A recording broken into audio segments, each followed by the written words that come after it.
We know that Kirk Cousins is going to be a central figure in this Viking season, and as long as he is wearing purple. Found it fascinating that he went out of his way to paint himself as the anti-Aaron Rodgers in his comments this week out in Egan. Let's ask John Krasinski here on the Viking Update Show what he makes of it. John writes for The Athletic. I'm Jim Suhan from the Star Tribune. This is one of our Viking shows at talknorth.com. We also have Jeff Diamond Show, the former general manager, breaking things down from a player agent, former general manager perspective. This is our writer's show, two people who have been covering and watching the Vikings for decades. So let's get into it, John. What did you make of Kirk Cousins? And, do you find him to be calculating or sincere or a blend of the two? Yeah, that's a good question, Jim. I think what I would say is I don't, whether it's calculating or sincere, I'm not sure, but he understands the machine of the NFL, right? And of the NFL media world. And so he knows that Aaron Rodgers and the Packers, and there's this huge controversy about Jordan Love and all of these things that went on there, and there's sort of this bloodlust for any kind of nuggets coming out of Packer camp that would point to more of a problem for Green Bay and for their franchise quarterback, and so I think that he probably is going to be calculated in that he doesn't want to give any of that indication to on the Viking side of things in the Kellen Mond situation. I mean,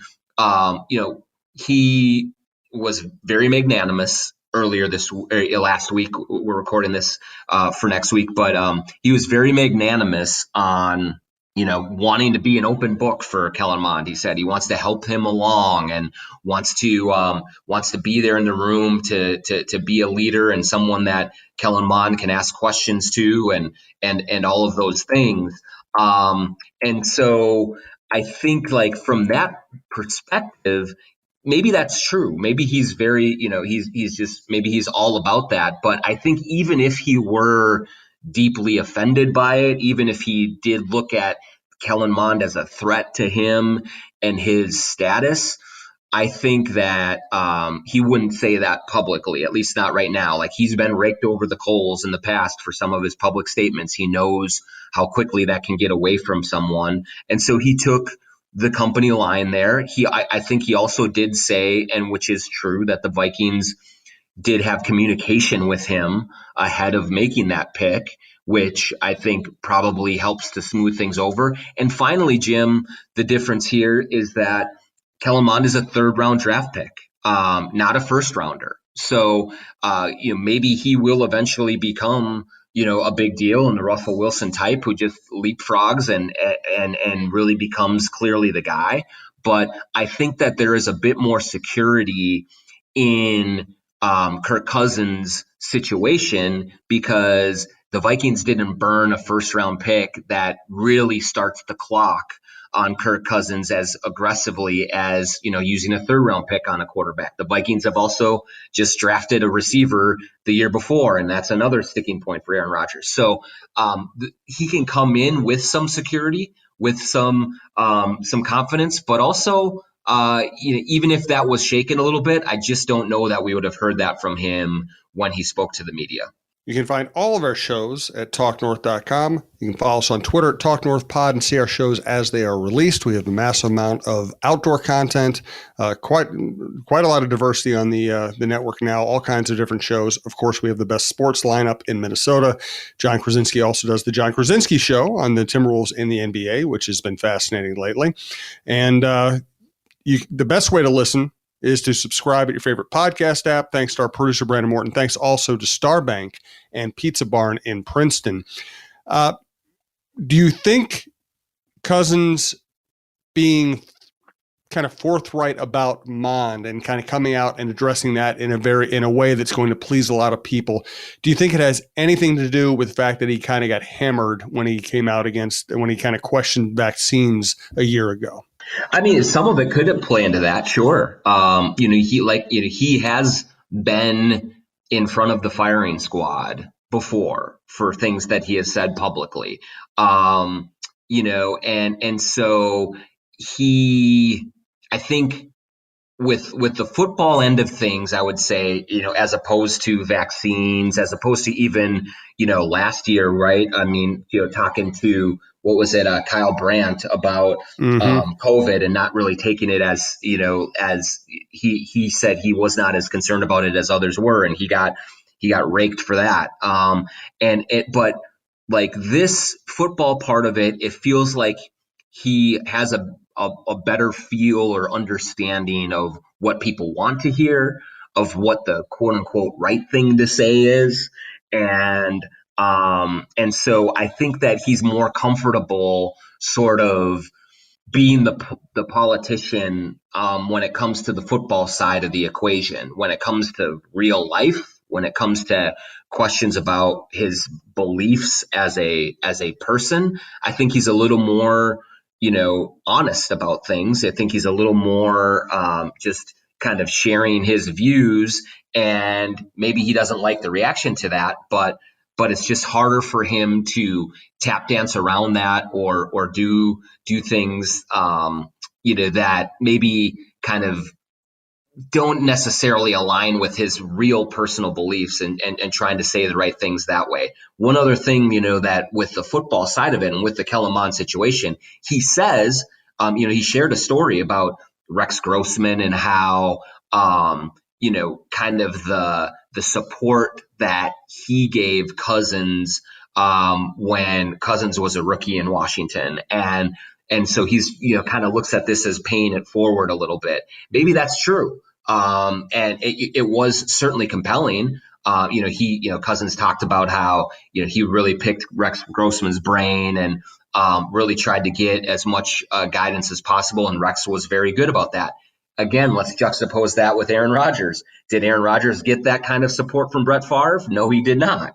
And so these two quarterbacks kind of came up in different situations. And once again, maybe Rex wasn't as threatened by Cousins because Cousins was a late round pick. Robert Griffin III was the first rounder that Rex had to worry about, and so he was a little more open again. And I think you look at Kellen Mond as a guy who most people believe has a ton of physical ability, but is going to need some time to develop. And so I think that Cousins can feel like he can be a little more open with Mond without him being an immediate threat to what Cousins is doing. The other part here, Jim, that I think we should explore a little bit is, and I don't know what you think about this, but I think part of this too is Cousins, I think, looks at his numbers, looks at his performance, and says, I'm a really good quarterback. I've done a lot of great things here for the Vikings. Like, why would anyone think, I'm a threat? I mean, sure, certainly he knows the conversation going around him, but I think he's always kind of seen that as irrational, as not grounded in any kind of sense making, even though there are certainly very compelling arguments for why Cousins, hasn't been the guy to take them over the top. But I just think that Cousins looks at himself and has this inner belief and like saying like, man, put my numbers up against most quarterbacks in the NFL over the last 3 years, and I'm right up there in the top 5 with them. So what do I got to worry about? Certainly not, a kid from Texas A&M that really, that is at least a year, probably more away from being even close to ready to come to my level. If you'd like to advertise with this show or any of the shows on the network, you can reach Karen Cleary at KCLEARY at talknorth.com. We appreciate the support. And I want to be clear, I'm not blaming Cousins if he's being calculating. Frankly, I'd rather have him be calculating than come out and say something stupid about vaccinations. I'm all for calculation. I also understand just how much these guys get hammered when they say something they probably shouldn't say publicly. So I don't blame them at all if that's the calculation here. The other thing I want to bring up is, I do think, even though it's a nice story, I think the whole quarterback mentoring quarterback story is one of the most overblown things in professional sports. And the proof is Favre and Rodgers. Favre didn't help Rodgers at all, and Rodgers didn't need the help. You have a head coach You have an offense coordinator. You have a quarterbacks coach. You probably have an assistant coach, quarterbacks coach. These days, you probably have an assistant to the assistant quarterbacks coach. You have quality control. You have analysts. These people usually have their own people they go to in the offseason if they really want extra help. They have mentors throughout their life. They really don't need the starting quarterback to build their career for them. Yeah, they don't. You're right. If they, if Kellen Mond is, eventually becomes a high caliber starting quarterback, he was probably going to get there, one way or the other. I think you can look at sort of certainly the coaching that they get, the system that they're in, the weapons around them as all playing real roles in whether or not they can realize their full potential and hit their ceiling or not. But yes, I don't think that when you look through the course of a person's career, whether the starting player ahead of them when they first came in as rookies was super supportive or was giving them the cold shoulder, sooner or later that physical talent is going to win out. I think Steve Young and Joe Montana had a really icy relationship, right? I mean, I think that there's plenty of these situations that happen where, and you understand it too. Like, put myself in Aaron Rodgers' shoes, in Kirk Cousins' shoes. Like, if those starters were not threatened, but were chafed at the young kid coming in, I would get that. Like, I would understand that and say, hey, I get it. You see these guys as possibly pushing you out the door, and you see your kind of career unfolding in front of you, and you don't like it. Fair enough. But yes, like whether Cousins treats Mond as a best buddy, as a little brother, or as the enemy, I don't think that's going to affect Mond's development much. It does kind of probably hang over a team for a season, in terms of, the Packers are going to be shrouded in this all season long if Rodgers does come back there. And they're going to have to deal with that distraction. And that might kind of affect the way the team plays or the way the team handles things immediately, but it's not going to affect whether Jordan Love becomes a really good player or becomes someone who is going to be on the street in a couple of years. Like, that's just not going to happen. Speaking of calculations, have you tried to call your bank lately? Do you bank locally? Star Bank is our bank at the Talk North Podcast Network. They're a family-owned local bank with branches across central and west central Minnesota. With Star Bank, you get all the bells and whistles you would expect from a bank these days, but they have no 800 number, no call center, and no confusing phone queue. You can even request your banker's cell phone number. That's how they operate. Star Bank is a true Minnesota family-run business. Check them out at starbank.net. Star Bank is a member FDIC and equal housing lender. Reminder, I'm also doing my own show these days, Blocked and Muted with Jim Suhan. Myron Medcalf will be my guest this week. Kevin Seifert was a great guest. LaTroy Hawkins was a fantastic guest. I appreciate their time, and please check out the show and the rest of the network. Also, I want to thank Pizza Barn in Princeton, pizzabarnprinceton.com. Now with the food truck. The food truck has made it all the way over to Rush City to my wife's school to serve her staff.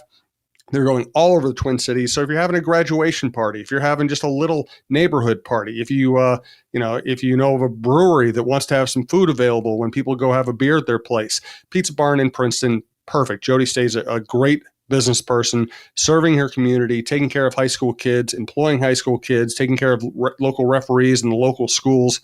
She's somebody you want to work with. pizzabarnprinceton.com. Let's get to cornerbacks. It's really intriguing what's going on here. Bashaud Breeland comes in, and I assumed that he was a depth guy. But then you look at his resume, and you look at the fact that maybe Jeff Gladney's not going to be available to them. And I know talking to Jeff Diamond, Diamond thinks that Breeland is more likely to be a starter than a reserve. What's your view of that situation right now? Yeah, I mean, I think right now, Jim, I might agree with Jeff. I mean, you look at their situation.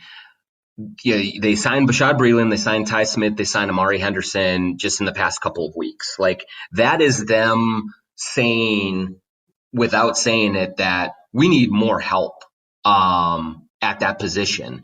And I think when you like, if Jeff Gladney's did not have the legal troubles that he is in, you'd probably say before, I would say before, a month ago, 2 months ago, you'd say, okay, if we want to forecast the starting cornerbacks for week one, you'd say Patrick Peterson and probably Jeff Gladney. And then you mix in Mackenzie Alexander in the slot. You have that, and you kind of roll that way. Maybe Cam Dantzler is there on the outside as well. But I think that, they're adding clearly established veteran players with a track record. And, maybe some Chiefs fans might say that, they'd say, Breland isn't what you think he is or something like that. But they certainly have resumes of being accomplished, and they're playing for a head coach who is known to get the most out of that position. And so I think that you could see on opening day, it would not shock me if Breland is the guy who is there, because Gladney, they are not going to have, whether it's for a suspension, whether they decide to move on from him entirely, whatever it may be.